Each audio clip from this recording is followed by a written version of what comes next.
Someone told me during the break that they attended a seminar 2 years ago and started having a quiet time, and they've had a quiet time ever since. So I'd like to commend that person, and you can do the same thing. I would also like to put in a shameless plug by our sponsor, Daily Truth Base. Grab one of these cards. It's actually all over the material that you have. Just go, sign up, and it'll send you an email every day. And you don't have to read the whole email, but it will get you through the scriptures in a year.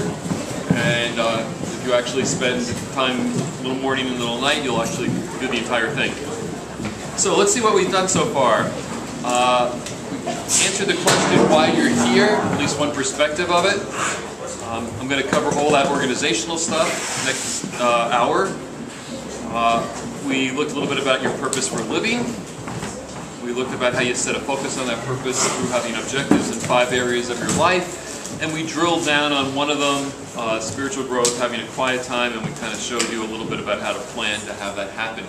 The thing that people normally like a lot that I'm skipping is the story of Solomon. It's the world's wisest guy. And there are 2 passages of scripture that bring this to bear. They're in your outline. It says in the book of Deuteronomy, which is the book of the scriptures that were written just before the nation of Israel went into the promised land. It said, when you get a king, he should copy out this book so he doesn't do 3 things. So he doesn't get multiplied chariots, which were the basic source of power in those days, nor go back to Egypt and get another one, an important model, that he doesn't multiply wives, and that he doesn't accumulate lots of gold because that would make him less dependent upon God. So that's Deuteronomy, I think it's chapter 17. So you go forward about 500-600 years in their history, or a little less than that, and you get 1 Kings chapter 10, and it describes the fall of Solomon. And it said Solomon had chariot cities. He had more chariots than any other king before him or after him, and he made the people go back to Egypt to get an imported model. So if Solomon was having his quiet time, which was a little more limited in that day because you didn't have the whole scriptures, he would have said, should I get this Egyptian model? And no, it says, don't go back to Egypt to get another chariot. So it would have answered it for him really well. Then he makes gold like so plentiful that people are walking on it. And then it says, you shall not multiply wives. And it says, lest they lift up his heart and turn away from God. And you go to 1 Kings chapter 10, the world's wisest guy, divinely imbued by God with wisdom, winds up walking away from God because his wives turned his heart away. And if he'd just been having a quiet time, he would have succeeded and, gone down in history as a good guy rather than a schmuck. That's a biblical term for someone who is not doing too well. So, probably is a schmuck thing. So, I was thinking when I kind of first discovered that, wow, here's the world's wisest guy, and he blew it because he didn't spend time seeking God like God told him to. And I thought, well, what hope do I have of succeeding if I don't have a quiet time as well?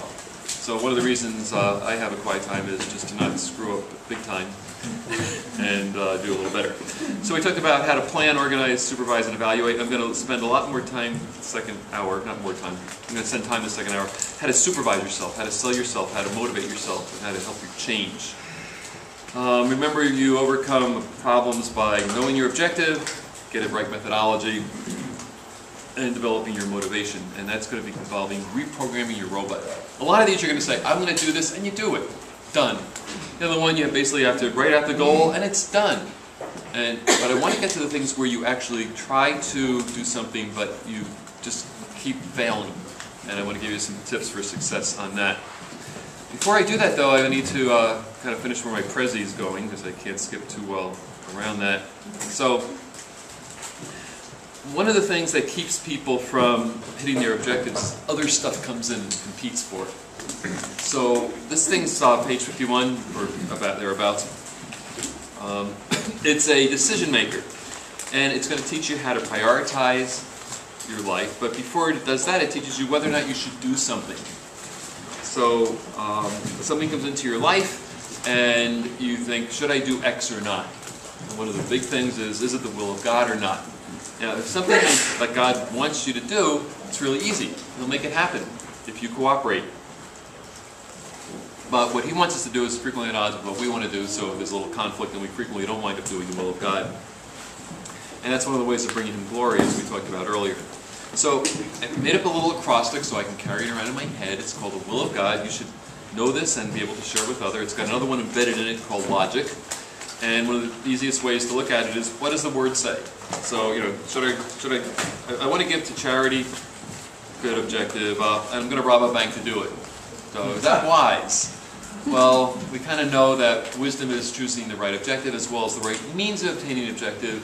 Giving to something that is a worthy cause is probably a good objective, but robbing a bank to do it might not be the wisest. Why not? Well, if you open your Bible and it says, "Thou shalt not steal," that's probably going to say, I guess it's not God's will for me to rob a bank today. I'll check again tomorrow. In the Word of God, you've got commands like "Thou shalt not steal." It doesn't say anything about banks, so maybe I'm okay. You got principles. Oh yeah, don't take the other guy's stuff. That would probably be bank robbing.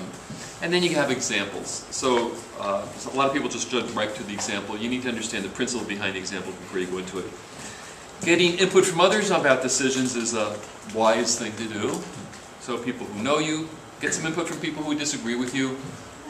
Don't just find the other frogs in the pond saying, "Should we try to eat the flies and kiss the princess?" Of course, that's what we do. We're frogs. But you want to get some other input from those who know what's going on. And then my favorite is logic. This is part of loving God with all your mind. Mind is an important thing. Without it, we don't function. The 10 Commandments are cognitive. They appeal to your thinking. It's not like 10 suggestions if you feel like it. They're things that you actually do.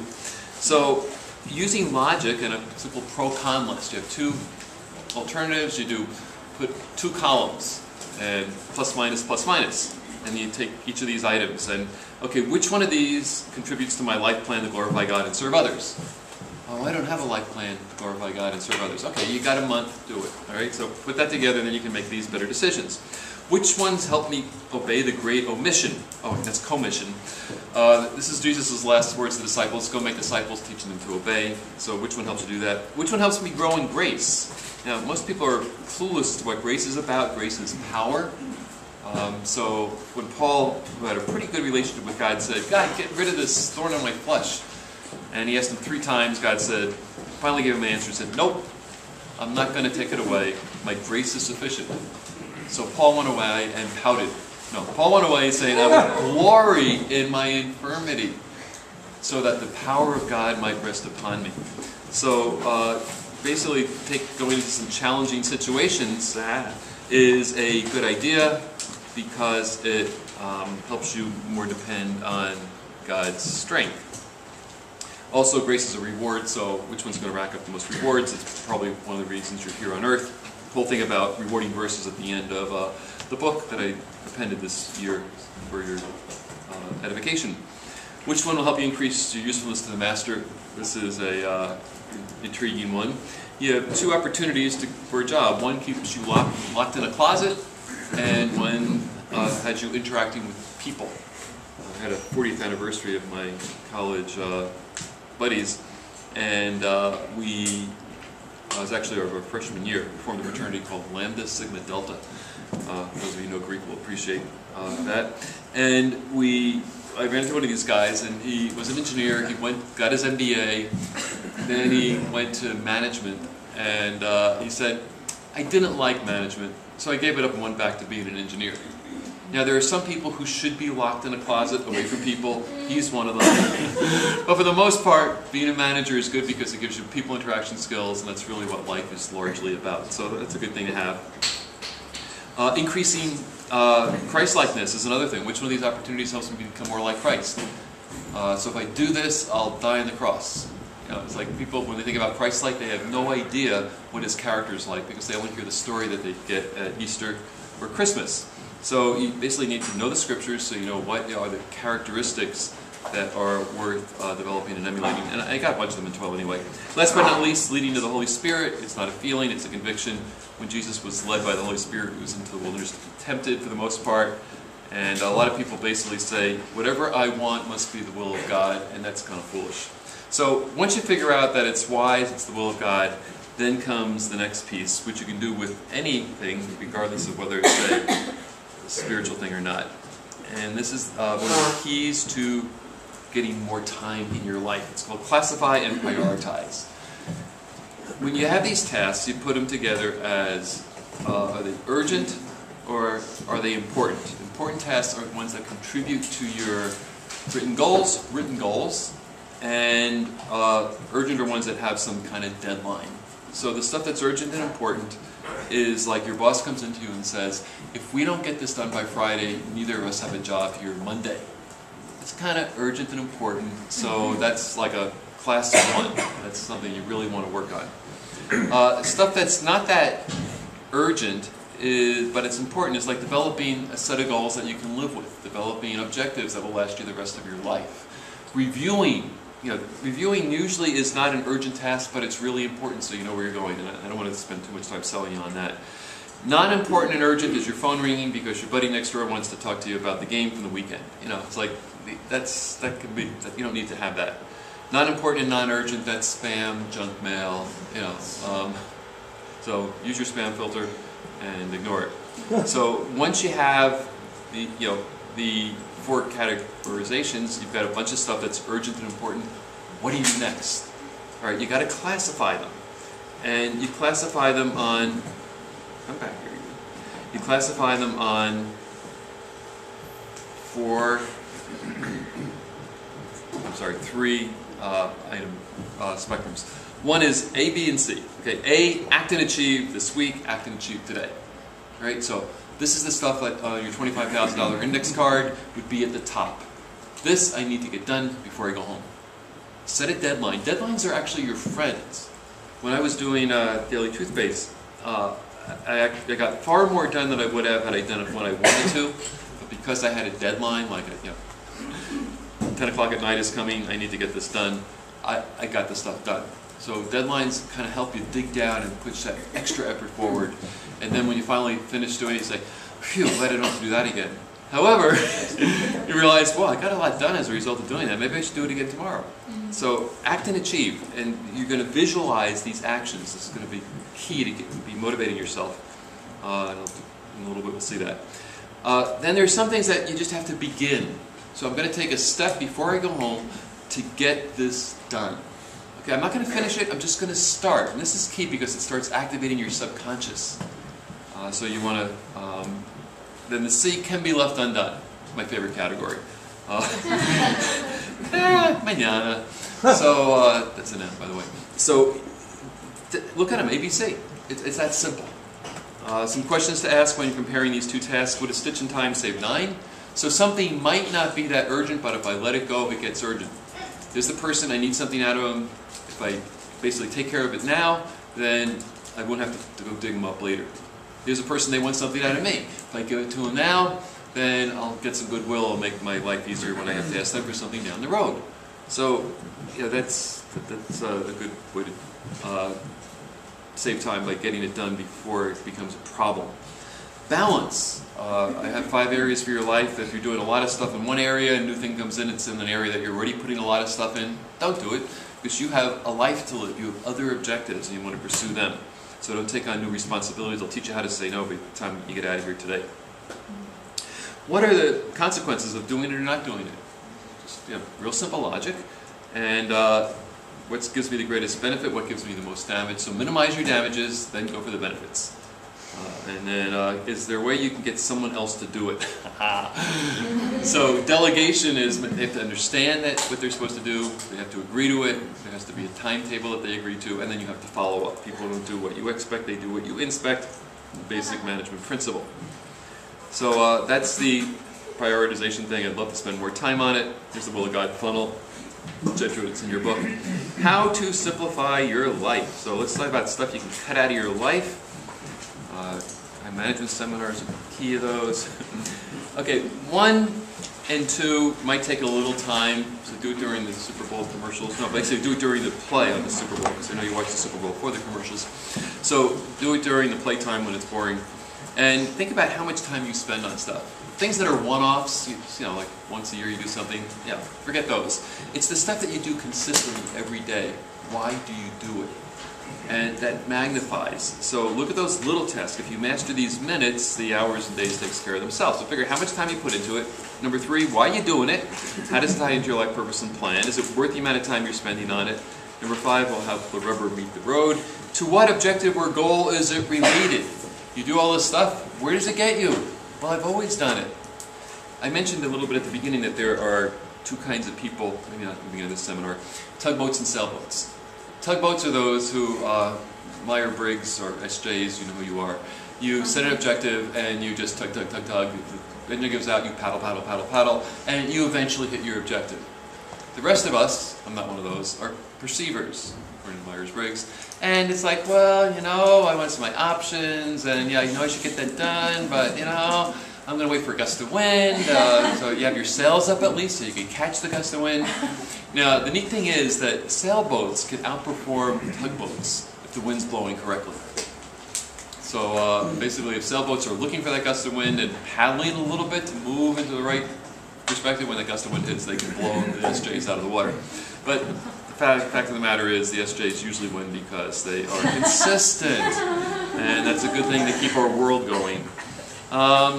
So you can read through these questions on your own because I don't want to tell you stuff that you know how to read.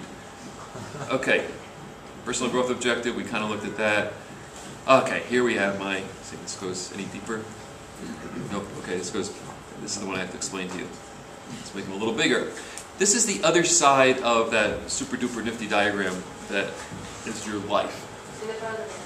It's in the front of the book, thank you very much. Here, right in the blue cover next to it. On the left side is management by objectives applied to a life. Now, a lot of us have good goals, you know, we have things we want to do, but somehow we just don't get them done. And there's lots of reasons why those life is like that. Along the outside column here, this stuff here, various influences on your life. Holy Spirit is working in a will and do with pleasure. Parents, TV, books, heroes, education, life experience, basic force of the world. Peer group, and at the very bottom you've got something that should be like some teammates, accountability partners. Those are various influences. The things that are closest to our heart tends to be the stuff that was our basic experience that got redrawn wrong. So these are various influences acting upon us. Here we are, right here. Here's our head. In our head we have needs, interests, desires, abilities, the way we think about ourselves, which actually becomes a robot. And what you want to do when you start putting together your objectives is you look at how you're uniquely made, what your, quote, gifts and abilities are, and figure out how can I, you know, uniquely contribute to the tasks at hand. So that's kind of where that stuff comes into. Once you figure out that you have a objective that you want to hit, what goes on in your head is key. Last week in the outline sermon, I talked about how the SEALs, basically their self-talk, what they said, how they thought, determined whether or not they succeeded in probably the most rigorous training on earth. So there are a couple things that are going on here. Affirmations is one of them. If I asked Cody if you could jump up and hit the ceiling, Cody would look and say, in his mind, he'd have a picture of himself jumping and not hitting the ceiling and embarrassing himself, and he'd say, nah, I don't think so. It's consistent with his self-image. You know, Bob would stand on the chair and be able to maybe possibly get it because he's, you know, got those muscles and all that. But anyway, he's used to jumping over a fence when people are chasing him. Okay, so you have this self-image of what you do or don't do, and that so many of us are limited by what we think we can accomplish. And one of the things I mentioned last week is the general testimony of people who've been through the SEALs training. You can accomplish 20 times more than you think you can. The limiting factor is your brain, which is based on your experiences, your values for comfort, and all that other stuff. It's messed up. So you have a task, you look at it, you say, I can do this. Remember, that's one of the things that's actually realistic. You can do it. So you prayerfully considered your task, you say, I can do it. You internalize, I'm going to do it. And then you actually start doing it. So this is where you make your decision, your heart, and you say, I'm going to do it. But before it actually happens, it goes a little offline to these two guys. Dennis Waitley is one of my favorite psychologists. He He's a consulting psychologist for the NASA space shots. He also debriefed POWs on the way back from war. So he looked at people who had everything and people who had nothing, put together some really good books that I read in the early 80s called The Psychology of Winning, The Seeds of Greatness. This is a more modern one, and it's good research-based stuff, in real life. He happens to be a Christian, although it isn't as well reflected in his work, but he's got some really great insights. The major insight I got out of him is we have a conscious and a subconscious level of thinking. The conscious level of thinking controls 10% of our thoughts, the subconscious controls 90%. And someone asked me why they did something that was inconsistent with what they thought. They were supposed to go get something, they knew it was over there, but they went somewhere else to get it. And they said, was that irrational? I said, no, it's human. And the reason that's human is we operate on automatic pilot most of the time, 90%. So when you basically got up to brush your teeth this morning, did you ever think, okay, I got to start with upper left, back, forth, okay, now I'm going to go to the next tooth. No, you kind of went in there and you just automatically did it. When you met someone, alien life form, sticking hand out, what should I do? Oh, social norm, I should grasp it, shake it up and down and say, pleased to meet you. That's like automatic. You didn't have to consciously think of that. Although when you were little, you were probably trained to make that happen. When you go to cross the street and you say, do not walk, that's when you start running. It's like automatic pilot kicks in. It's the way we function, because we always had to consciously think of each thing. We'd use up all that glucose and we'd have to consume a whole lot more donuts. Okay, so the trick is you're going to be excited about achieving some of your goals. Your robot is not then in a goal-achieving mode. So you have to consciously kick your judge into gear and have the judge say, okay, robot, we need to be reprogrammed. And the way you do that, I should have something in here called visualization. Yeah, there it is, right there.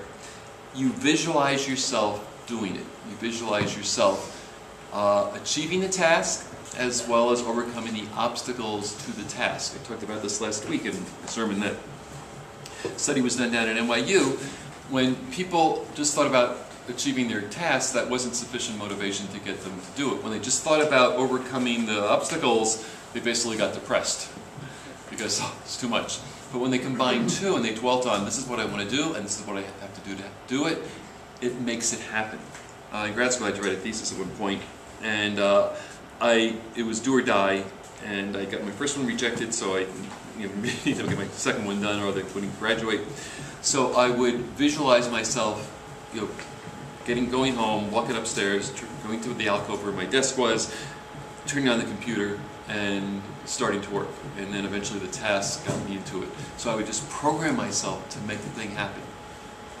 Then I discovered this from Dennis Waitley, that he was sitting on a plane next to a guy and he starts making this high-pitched sound. And he said, can I help you? Should I call the stewardess? Well, what do you want? The guy looked at him indignantly and said, I am an oboist for Cincinnati Orchestra, and I have a recital tonight, and I am rehearsing. And he was playing the thing in his mind before he did it. So just last night, Misty sent me this super little 3-minute YouTube, yeah, wherever Misty is, she's somewhere around here. Thanks. And it gives a couple of really good examples of this. They had broke up people into groups. People played the piano, and people thought about playing the piano. And after 3 days, the skill levels had increased equally. After the 4th day, the ones who actually physically did it got a little better, but then the ones who had just thought about it and imagined themselves playing the piano caught up. But here's the thing that blew my mind away. Actually, I'm going to do a marathon as a result of this. They actually had people imagine themselves doing gross motor exercise. Just imagine. All right. Just imagine yourself doing that. All right. Now, the people who actually did the exercise, their muscles increased 42%. The people who just thought about doing it, their muscles increased 22%. So I figured out, if I just think about running a marathon, I can get 7 miles in. I mean, this is awesome. But your mind makes the connections. You basically rehearse. This is the essence of spiritual kung fu when we do the sanctification, ain't gonna rain no more piece. That's really what you have to do. You have to imagine yourself taking the action before you take it. Martial artists, athletes, musicians, all people that basically succeed, always think about the action before they do it. This ties in with the thing I said at the beginning of the seminar. Why do we do what we do? Because we want to. Why do we want to do it? Because we perceive that getting it is more beneficial to us than not. I came across this years ago, before I read Dennis Whaley, studying the book of James, and it talked about sin. It said, you dwell on it, you embrace it, you're dead. All right? So then I somehow had the insight that, gee, I wonder if you flip that around, you could do righteousness. I dwell on the activity, I embrace it, I get life. And that's the essence of some of the stuff I've done in sanctification, and it really works. So you got to program your robot. If you are programming your robot and keeping it in the forefront of your thinking, your robot will eventually take over and say, get out of the way, I'm going to go do this. And then you'll make the thing happen. So you want to basically have your robot go to work for you. Getting back to the $25,000 index card. I'm actually starting to pick up the pace, so hopefully you can listen faster. But if you do that the night before, your subconscious level of thinking will be solving your problems for you while you sleep, and you'll wake up the next morning with thoughts that will solve your problems.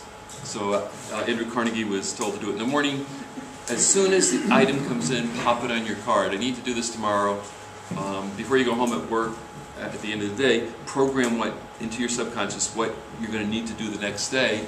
And then when you're sleeping, you can be working. Now, if this gets to the point where you are staying up awake at night thinking about it, then back off a little bit. But by and large, planning what you're going to do ahead of time makes it so much easier to actually perform. Remember, you do what you want to do, and you want to do it because you think it's beneficial, and as a result, you've been focusing on it. You do what you focus on.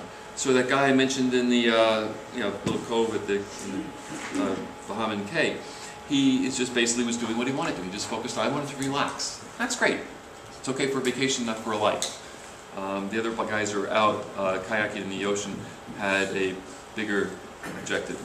Okay, so you visualize, you affirm that you can do it, and I'm going to have this whole section of affirmations, and then eventually you take action, you sweat. Anything worthwhile is going to take effort.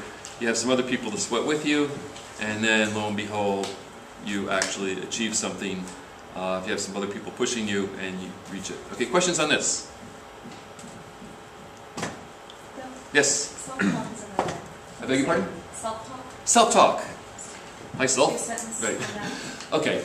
Self-talk is, I had a counseling course with Minderth and Meyer, other shrinks, psychiatrists, yeah, that's what they were. And what they would do with their clients is they would give them a notebook, and they would have them write down in their notebook what they were thinking when they were exhibiting the problem. So one guy had a huge problem with anger. So they give him the notebook, whatever you're feeling, I want you to write down what you're thinking.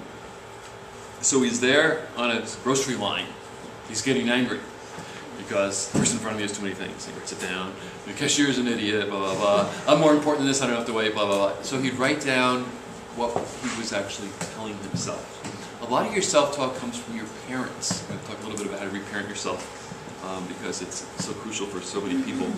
And then he would bring the notebook back to the counselor would go through it, and they would examine whether these are truth or lies, and they basically would unmask the lies, give him the new truth, and they would actually start changing him, behavior modification, some sort of cognitive therapy kind of thing.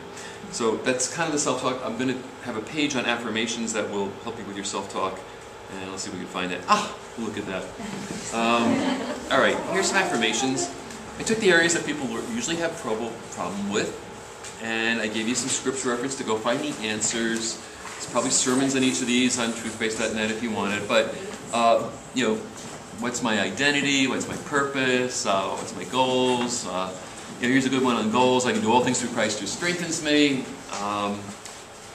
Trust in the Lord with all your heart. Don't rely on all your ways. Acknowledge Him. He'll direct your paths. Use of time. I'm going to do what's wise. So you write an affirmation. Let's just pick the use of time because we already did wisdom. Or work. Let's do work. You'll kind of do that.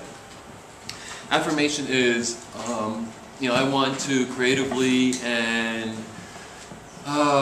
thoroughly meet my client's expectations, or my boss's needs, or my co-workers' needs, or my team's goals, something like that. You put that in, and you affirm that that is you, the new you.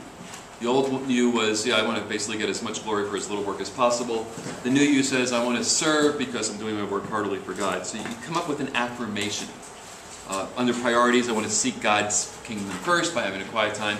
You put that thought in, okay? So it sounds a little new agey, but it's as old as the book. It's how you talk to yourself. And there's a section I do on lies you believe, and they kind of came out of the bad side of these. These are the good side of these. So that's the self-talk affirmation thing. This is the spot to put them. This is the most valuable page for those of you who are Christians who want to be a little more serious about your relationship with God. It's how to reckon yourself dead to sin and alive for God, and the key thing in there is visualizing the consequences, visualizing the new actions. I have sermons on it, so you can find them yourself. The lies we believe, some spiritual warfare stuff for you guys who need help, and then we have personal growth stuff. So how do you sharpen the saw? Eastern European chainsaw joke, insert here. Okay, so now we do your top 10 time wasters and savers. Now, hopefully they're on facing pages in your book. 96 and 97. 96 and 97. Okay, those face each other? Is that good? I hope they face each other. All right, super. So what these things do is the saver is the corrective to the waster. All right, so they basically were independent lists of stuff I gathered, and then I kind of massaged them a little bit so they fit, so you can actually have solutions to the problems without having to do a project planner. A lot of us are tyrannized by the urgent, we're reactive firemen, rather than aligning tasks with our purpose. So this is something that was asked at the beginning: how do you not get tyrannized by the urgent? The solution is planning. What's going to come up? Where's the danger? Where the fire is going to start? And then prevent them from happening, so then not everything is a crisis. That's a key. Most people are much more productive if they are not interrupted at work. So getting time where you are undistracted. So basically, there's a number of studies have been done where this, where coworkers agreed to take each other's calls for 1 hour a day. So one of them had 1 bad hour a day, and the other 4 in the group had 4 undisturbed hours a day. And then they were able to get their stuff done, and then they went back and made the calls, boom, boom, boom, boom. Grouping together tasks that are similar is an effective means of managing your time. So to prevent yourself from being a reactive fireman, don't let the fuel accumulate to get set on fire, and you do that by planning on the other side. Purposeless tasks. Most of you are, how many people are not familiar with 80-20? Okay, 80-20.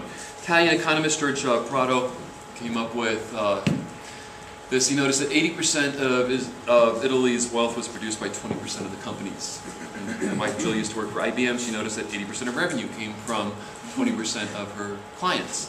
80% of her problems came from 20% of her clients, and unfortunately they weren't the ones that were giving her the revenue, so that's why they had to pay her. So there's this 80-20 principle. The way it boils down to, for you, is if you have a list of 10 things you want to get done, 2 of them will give you your greatest benefit. I tell my students, if you want a B, great, this is what you have to do to get a B. The A is going to take extra work. So I knew when I was in school, I could get a B without too much problem, but it took a lot of extra work. I actually spell things correctly. Can you believe that? To get into the A range. And sometimes it just wasn't worth it. I remember when I was taking Hebrew, I said, "That's not why I have time to memorize this stuff. I can look it up in a book. I don't need to memorize it. I'm just going to settle for a B." And I did 20% of the work. I got a B. Actually, by the end of my Hebrew thing, I got actually an A-. So anyway, 80-20 is a great thing. Things do not have to be done to perfection. I'm going to talk about this the next 2 weeks when I talk about perfectionism and overcoming it. It's, the phrase "good enough for government work," that's not really the phrase you want to have. It's good enough for the objective. Your worth and value doesn't come from getting everything done to perfection. Your worth and value comes from doing the stuff that is most important to your life plan and glorifying God. So on that, sometimes I also think it's not just perfectionism, but it's like you have not looked at the task and assessed what 80% looks like. So it can also be a matter of, like, if you plan ahead, you'll be aware of how much time to get that. Oh, very good point, Shannon. Yeah, pre-planning, thinking about what does this task require. Actually, I should have covered that under the project planner. You estimate how much time is it going to take, and then you make it fit that time. I had a friend who got a classics degree from Cornell. He went to Harvard Law School and was an investment banker. And we're there, we're away somewhere for a weekend, and he's sitting there reading a book with a stopwatch in his hand. Just a guy who knows how to read. Classics majors read everything. And I said, what you doing? And he said, oh, I'm trying to read faster, so I'm only giving myself 30 seconds a page. That was the time he gave himself, and then 30 seconds he turned. And it was both pages. Yeah. So by just pushing yourself. I talked a little bit about people who do memory games, competitions, and they plateau, and then they have to go up to the next level. In order to do that, they have to be willing to make mistakes, and then they get the next level of performance, time-wise, and then the eventual robot kicks in, and they start getting it, accuracy-wise. Disorganization, no written plan, telephone tag, inability to say no. I guess I'll do that here. I've got a section on it, but I'm not going to find it later, so I'm moving fast. So if someone calls you up, ring ring, zing zing, whatever the things make these days. That's the way you hold it, I forget. Used to be this, but in the old days. Someone says, hi, Bill, you want to be president of, or chairman of our Styrofoam Cup Committee? All right, now there's a way to get out of these kinds of things, right? It's written down, it might even be under this thing. The first thing you have to do is listen to them. All right, then you reflect back to them. I understand you're asking me to be chairman of your Styrofoam Cup Committee. Because if you don't reflect back and you say no, they'll think that you didn't hear them. Because obviously, everybody wants to be chairman of the Styrofoam Cup Committee. So you then say, you listen, you reflect, then you respond. No! You don't actually do it like that, but you have the ability to say no, don't you? No. Good. All right. Some people still awake here. All right. So you basically say no. Then you give a reason. Oh, that's the time I normally relace my sneakers. No, the reason you give them is, I've got other tasks that are much more important than your crummy request. No, that's not the way to say it either. You basically give them some reason that you have to do something else that would preclude you doing that. You don't have to get that specific because people aren't that pushy. And then, the golden element for this is you give them a sacrificial lamb. Have you tried Vince? Vince loves Styrofoam cups. I'm sure he'd be interested in helping you out. I've been doing this for 4 years. I resigned a long time ago. Basically, I have other objectives in taking care of Styrofoam cups, and this isn't one of them. But that's kind of the way you do it. You listen, you reflect, you respond, you give a reason, and then you offer your sacrificial lamb, and you get rid of a lot of stuff that way. There's a phrase that I'm sure you've heard: a coward dies 1,000 deaths, a brave man but one. You just go in. Saying no is not that painful, rather than have to follow through on a thing you hate doing, and eventually you're going to have to say no to again because it's just not fitting with your life. So it's a lot easier for you and the person to say no up front if it doesn't fit in. Hey Bill. Yes? I always feel bad, I agree with all those steps, but I always feel bad about that last one. Because if you don't feel like it's really a worthwhile, some things are just not worthwhile for you personally, but maybe for somebody else. But if it's really not worthwhile, then you're kind of sticking it to somebody else. Well, there might be some people who actually want the experience. The task might not be good, but getting the experience, and you're just giving a suggestion. I know they're pretty busy, but you might want to try it. Offering up the sacrificial lamb. My son's number is. There might be someone who does it. The other way to get out of that is to say, if you really can't think of anyone to help them out, say, I really can't think of anyone, but if I do, I'll let you know. All right, so if you can offer up a real sacrificial lamb, great. Otherwise, offer to help them solve their problem, but it's not going to. You don't want it to become your next problem. So saying no is a great test. A time management skill. Dull saw is low energy. You need to fix that. There's lots of ways to do that. Plan maintenance. Repeating mistakes. Oh yeah, I remember. Yeah, we had the same problem last time. One of my favorite lines when I'm driving the kids is, "Oh yeah, I've been lost here once before." If you've made a mistake, figure out why you made the mistake, so you don't have to repeat it. The unexamined life repeats itself. It's like the only thing we learn from history is we don't learn anything from history because those who don't learn from history are doomed to repeat it. What else do we have? Indecision, failure to commit to a plan and follow priorities. So you want to fix that by the end of February. Make sure you have a set of goals in place that will make it happen. It's under How to Eat an Elephant, a bite at a time. Interdependence versus solo effort. There's people that work a whole lot better working with others, so get others involved.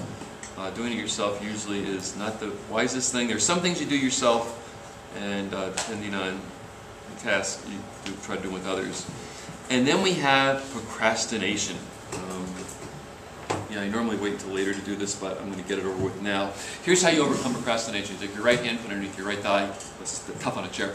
Your left hand, you put under your left thigh, and you sit there. And you look at your to-do list, and you look at your A1 priorities. You look at the ones that are most important, that are urgent, that contribute to your goals and objectives, and then you think about yourself. Wow, I got all this stuff to do.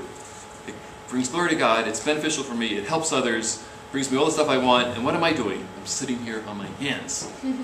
Then the key is to not remove your hands until you decide to do the task.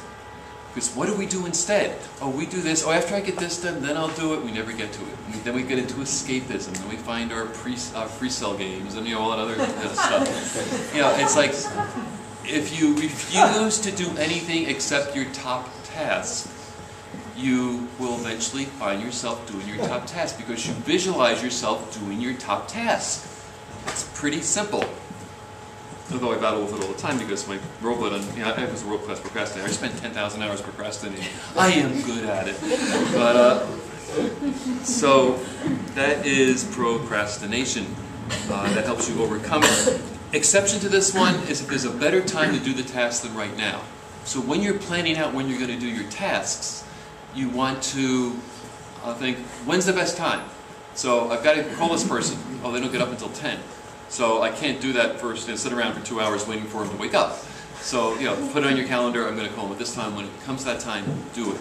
The ability to see a task and do it is crucial to success, and so few people do it. You can just get your robot to say, task, do, task, do. You can chop out the stuff, get it done fast, and then you get to do the stuff that you enjoy more. Rather than, when I did Daily Toothpaste, I did it about 12 hours a day, and I'm ashamed to admit that. I spent about 4 hours a day dreading doing it. And I said to myself in those last 4 hours, I could have been asleep now if I had gotten myself in gear earlier. But, we're imperfect. Okay, so time savers, you got them. Help for the chronically late. Basically, chronically late people are selfish, are, describe it. This is help for them. Don't be late. You cause everybody else to wait for you. You miss stuff. The reason that most people are late are given there, and if the shoe fits, wear it. Same with the sluggard. Little laziness leads to a large loss. Basic theme out of that section of Proverbs. You can study that on your own.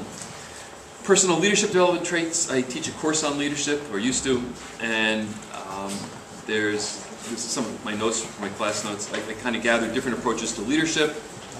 They're there for your perusal.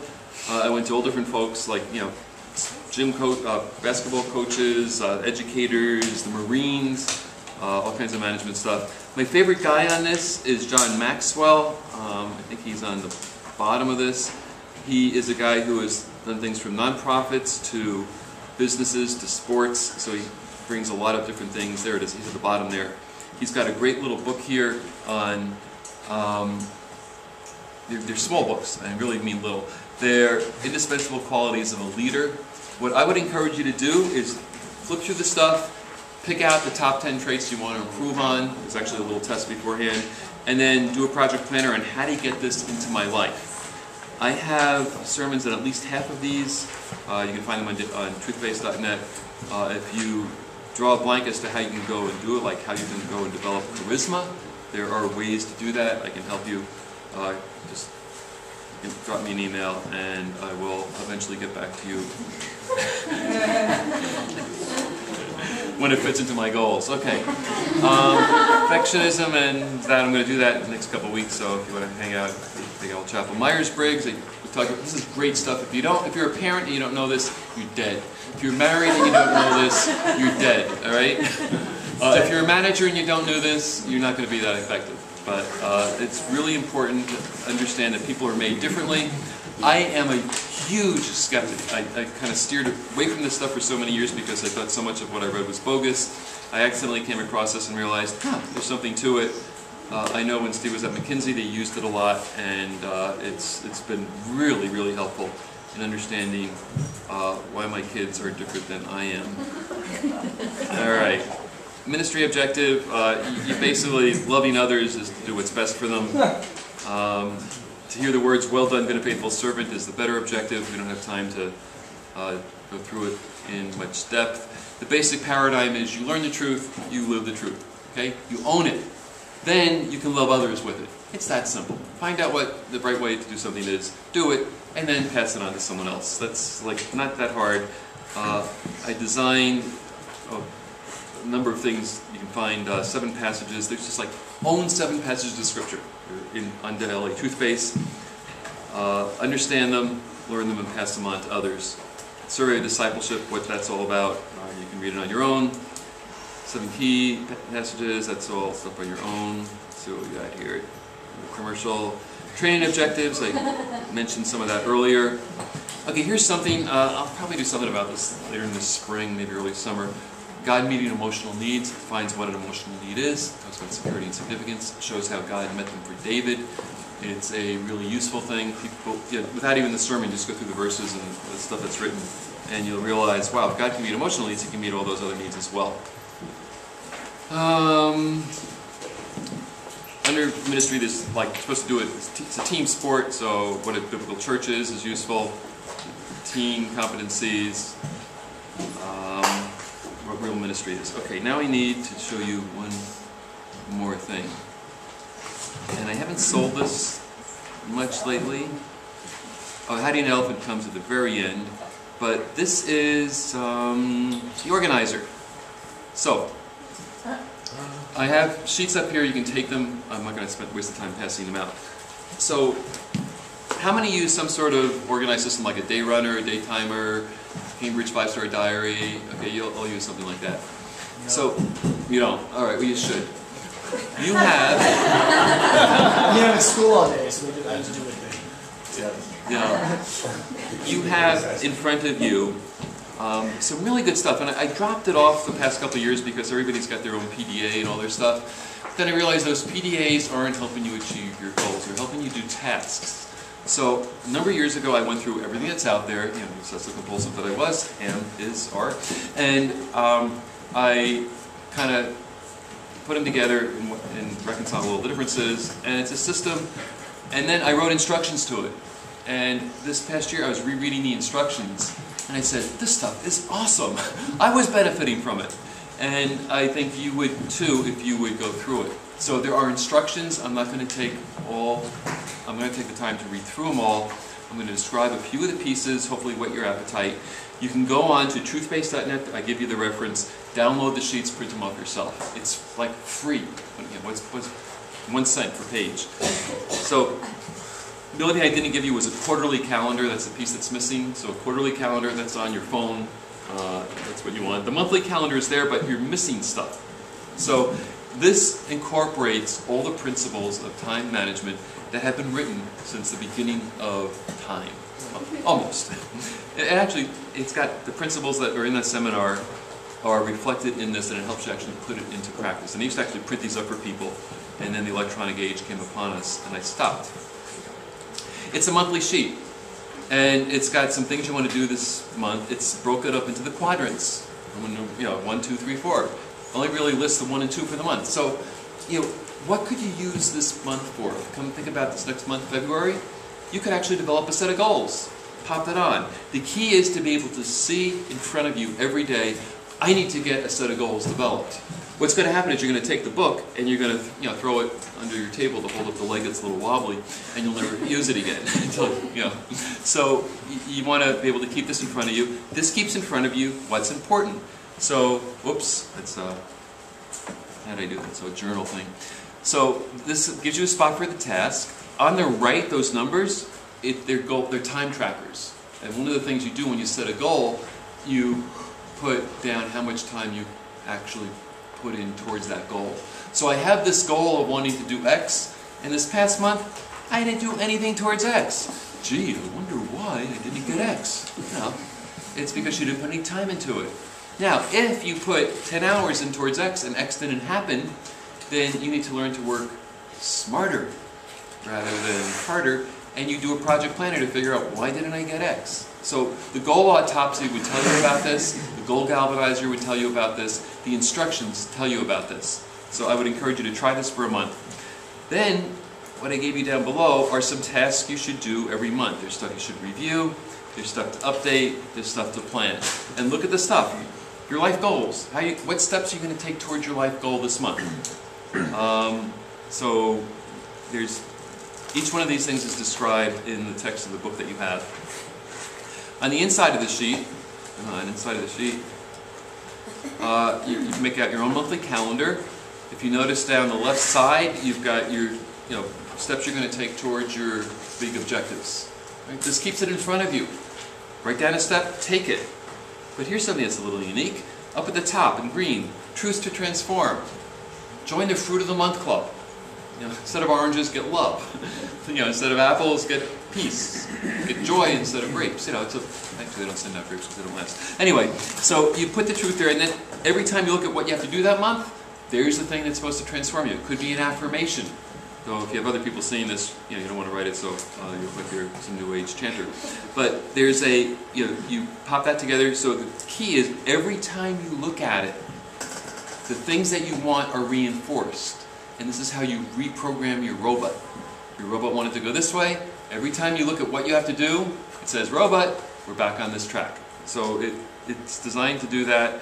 Eventually it should become automatic and you might not need it. But if you're not hitting the goals that you want, then this is a good way to do it. There's a weekly sheet. It's the same idea. It's broken into quadrants, give and get. I got to do this by the end of the week, blah, blah, blah. Put in urgent and important in one, unurgent and important in number 2. Skip the others. And then you've got some tasks to do for the week. You review, you prepare, you plan. Sunday night is a great time to plan your upcoming week. So then you hit the ground running Monday morning. If you're busy Sunday night, do it Sunday morning. Do it some other time during the week, and you can plan out what you're going to do. On the inside of it, you have sheets for the day. Look at that. It's got a little spot where you can put your quiet time thought. This is a way to keep you honest about having a quiet time. Spend 1 minute to get one thought, put it down, so you're not a spiritual schmuck. Okay? So just, this will show you got it. And then as you look at it during the day, it's amazing how many times if people say, I had a quiet time, but I can't remember what it was. Well, this will help you be transformed by the renewing of your mind. Every time you look at it, there it is. Then it's got the stuff that you want to have done, and then your actual log of what you did. But the keys are these little guys here. Unfortunately, the little bomb rolled out of place when the thing got printed, so he really belongs in that line. That's basically, can you kill 2 birds with 1 stone, or you're looking out for anything that can blow up, kind of thing. The scissors, cutting things out of your life. Each of these is described in the TOYL book. I would encourage you to try it. Then you compare, this is your plan up here, this area, and then down below is your actual. And just log things down in code. Not obsessively, not a long thing, just to see where is your time going. There's an electronic app for that. My son, junior in college, he's an RA this year, and he's got lots of stuff. And he tends to be a perceiver, so he really wanted to keep his time managed well. So he said there's an app that tracks what all your programs are and how much time you spend in each program. So he knows how much time he spent on Facebook, how much time he spent on Twitter, how much time he spent on this Word document for this project. And as a result, he said, I basically cut out most of my Facebook. I'm getting all my assignments done. He made it to Dean's List, so he's doing well. And naturally, that is not his style, and he doesn't have the same memory as some of his other sibling members, so he has to work, and he's used that kind of project to make it work. So keep track of your time, figure out where it's going, and then you can use it. I have these sheets for you. Oh yeah, how did I forget this one? At the end of the day, plan the next day. Now, some of you live by the thrill of the check. You just, it's like, check, check. Yes. Your SJs are like that. Oh yeah, another check. Oh, I got it. All right. So, put the things down, check them off, feel good about yourself, and accomplish your goals. Last questions? Yeah. So, what is a lot of materials today? So, in one thing, they suggest one to do one thing once. All right. I would suggest you go to How to Eat an Elephant, one bite at a time, which is the next page on your thing, and start chomping. It tells you 150. 150? Yeah. So it lays out the steps. I can find anything, but it'll take me too long. So that will tell you how to actually integrate these tasks. Plan out your month. So you got how much where are we, 20th, you got 10 days to kind of ease into this, make February a really good, purposefully lived month. If there was one thing I'd suggest you do, it's sign up for Daily Truth Base. It's free. I think it's over 100,000 page views on this, so it's actually gaining some popularity. I get emails where people have liked it. The last group that liked it, I thought Shannon and Britt were joking with me, was it Hot Women International? Like Daily Truth Base. Yeah, it's like... yeah, it's like... What is their vision statement? I don't think we're going to have a mixer with that church anytime soon. I might switch. I'm not even sure what country they're in. It's like people from all over the world are kind of getting onto it. So that would be one of the things I would suggest you do. Have a quiet time, spend 1 minute a day, but then try to get your time corralled onto this organizer. So pick up a copy of the organizer as you go out, download new pages. I actually have some others printed out if you don't have access to a printer. And just start living purposefully. The other piece I would say is keep a life-changing idea in front of you until that it gets in part of your life. Meditate on something, memorize something. I got great hints on how to memorize stuff in there, but we don't have time for another. Yeah, Jake. How do you make sure you don't spend too much time playing? Spend too much time playing. Planning. Oh. I thought you were talking about your mom there for a minute. Okay. He's worried about me. The playing or the planning part? Playing. All right, there's a thing called in business the paralysis of analysis. Yeah, people do spend time. So set the amount of time, for planning your life out, 10 hours, 5 hours, do it until you get it done because that's your life, okay? It doesn't have to be perfect, just put the time in to make it happen. Basically with the stuff I gave you, you went through the betters, pick one, you would probably do pretty well. Try it out for the year. Next year you can revise it. It takes you an hour. Okay? The idea behind purposeful task is you say, one of my things is I need to plan. So now I got the task. Is this an important thing? Yeah. Is it urgent? No. So it's in quadrant B. So you put it in quadrant, Roman numeral 2. It's a thing I want to begin this week. Now, where am I going to do it? Slot it in your schedule for a day. For this half hour, I'm going to plan. For this hour, I'm going to plan. Sunday, I'm going to plan. Sunday is kind of a dead day for a lot of people. So, put some amount of time to planning. All right, then you basically, remember it's 80-20 on almost everything. So the first 20% of the time is going to give you 80% of the benefit. So if planning was a 10-hour proposition, then 2 hours is going to give you the majority of the benefit you get from it. But planning can be done in actually less. But once you're first starting it, like doing a project planner might take half an hour. And then come back and look at it a week later. Multiple attempts at doing something actually gives you your brain cells recharge. You bring in more ideas, and then you look at it again, and it comes. So what you don't want to do when you're planning is just like grind away. When it gets unproductive, it's over. Go on to the next task. It'll always be there to be picked up again later. Yeah, I think it's just a perfectionist tendency. You want to make sure everything's planned out before you can start something. Once you do that, it's going to change. Stop by the next couple weeks and I'll talk about perfectionism. But yeah, it's like you want to go for the best case scenario, and it's inefficient and unwise to spend too much time planning because the situation changes by the time you get there. So, based on these, this is what I think it's going to look like going forward. This is the best way I can approach it. All right, let's go. Being able to take action is one of those success traits in the beginning. So if you get those ingrained, okay, the Holy Spirit might tap you on the shoulder and say, okay, let's move on. Other one, yeah. A poor plan, well implemented, is preferable. Yes. A perfect plan, it's not. Right. Some great generals said that. I can't remember which one. Patton, yeah, very good one.